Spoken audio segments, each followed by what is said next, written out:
Japan Hour, Saturday on CNA. Japan Hour is brought to you by Sumitomo Corporation and SMBC.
What are the financial forces driving Asia's rise, from transnational business expansions and technology for digital growth to untapped opportunities in the region and beyond?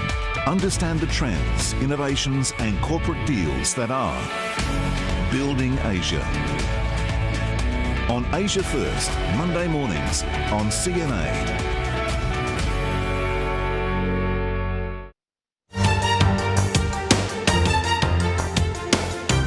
Updating this hour's top stories, Singapore rolls out an $800 million support package to help firms and workers hit by tightened COVID-19 restrictions. Malaysia sets yet another new record of daily coronavirus cases for a fourth straight day, the number shooting past 8,000 in the last 24 hours. Plus, Japan set to extend its state of emergency for Tokyo and 8 other prefectures, less than 2 months to a delayed Olympic Games. Jailed Hong Kong media tycoon Jimmy Lai has been handed a new prison sentence for attending protests on the 70th anniversary of the founding of the People's Republic of China. Lai has been given another 14 months after pleading guilty to organizing an unlawful assembly. He will now have to serve a total of 20 months for his multiple protest convictions. 7 other leading activists were also given new jail terms. The new sentences are the latest effort by China to dismantle Hong Kong's democracy movement. Mr. Lai, the founder of Apple Daily, is already serving time for his first sentence, and Hong Kong authorities are taking further steps to crack down on him. They have threatened his bankers HSBC and Citibank with up to 7 years jail if they deal with any of the billionaire's accounts. The move follows the freezing of his majority stake in publisher Next Digital and the local accounts of 3 companies he owns. Roland Lim with more. Beijing labels Jimmy Lai a traitor after his frequent visits to Washington to meet officials like former Secretary of State Mike Pompeo to rally support for democracy in Hong Kong. Former lawmakers Lee Chok-yan, Leong Kok Hong and Sid Ho, who also pleaded guilty, are already serving prison terms in relation to other cases. The other 6, including ex-lawmaker Albert Ho and Yong Sum, have also had their bail revoked and are currently remanded in custody. The arrests and subsequent convictions of dozens of pro-democracy activists is fallout from the 2019 anti-government protests, which started out as opposition against an extradition bill which the government later withdrew, but led to the worst crisis the city had ever seen since the handover. Roland Lim, CNA, Hong Kong. In other news, the United Nations Special Envoy for Myanmar have met Japan's foreign minister in Tokyo to discuss how to end the unrest in the Southeast Asian country. The envoy, Christine Schreiner Burgener, has warned earlier this week of possible civil war in the country. She said that people are arming themselves against the military, which displaced the civilian government in a coup in February. Protesters have also started shifting from defensive to offensive activities as they're frustrated and fear attacks by the military.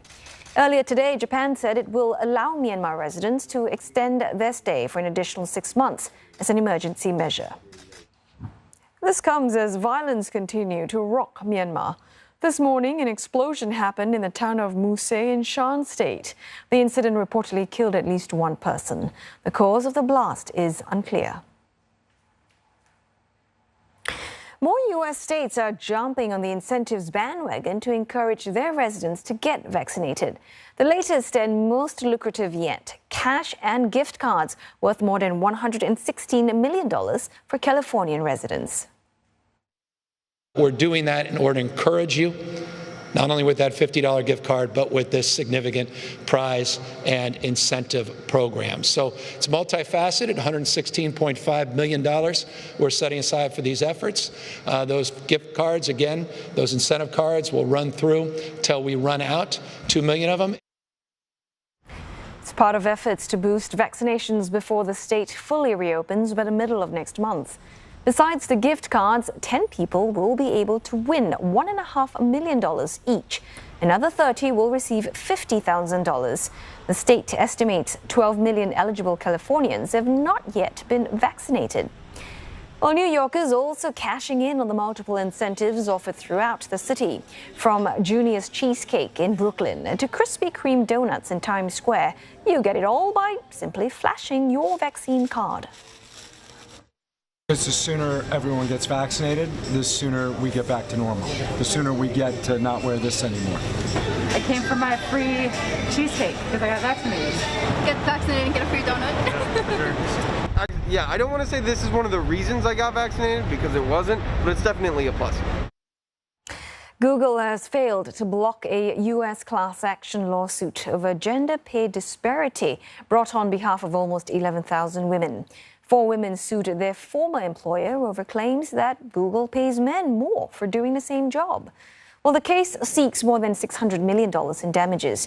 Google is alleged to have paid women less salary, smaller bonuses, and less stock compared with men in similar positions. The tech giant refuted the allegations and had tried to block the plaintiffs in their bid to represent a larger group in a lawsuit. Trial for the case is expected to start next year.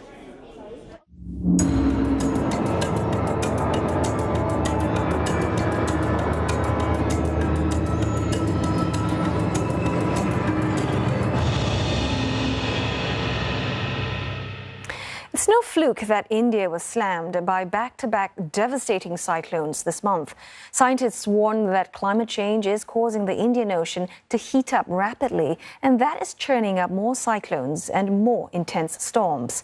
The Indian Ocean is the world's third largest body of water, covering 20% of Earth, flanked by Asia, Australia, and Africa. The western side Arabian Sea, where temperatures hover below 28 degrees Celsius, recorded 93 cyclones in the 20th century. Multiply that by nearly 4-fold for the warmer eastern side, the Bay of Bengal. Worries are the Arabian Sea temperatures are catching up. Experts say the entire Indian Ocean is warming up faster than the Atlantic or Pacific.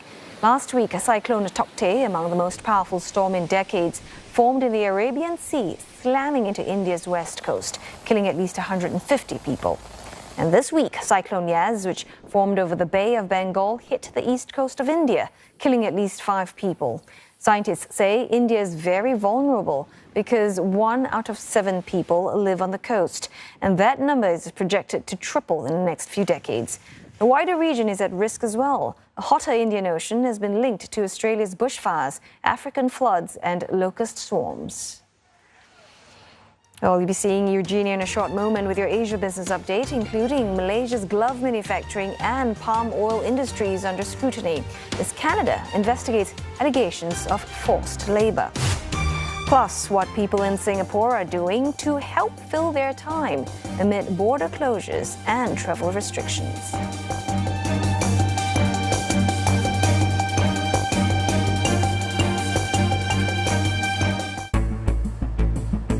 time getting my COVID-19 vaccine. Breathe in, breathe out, breathe in. And documenting all my side effects. Bam, the soreness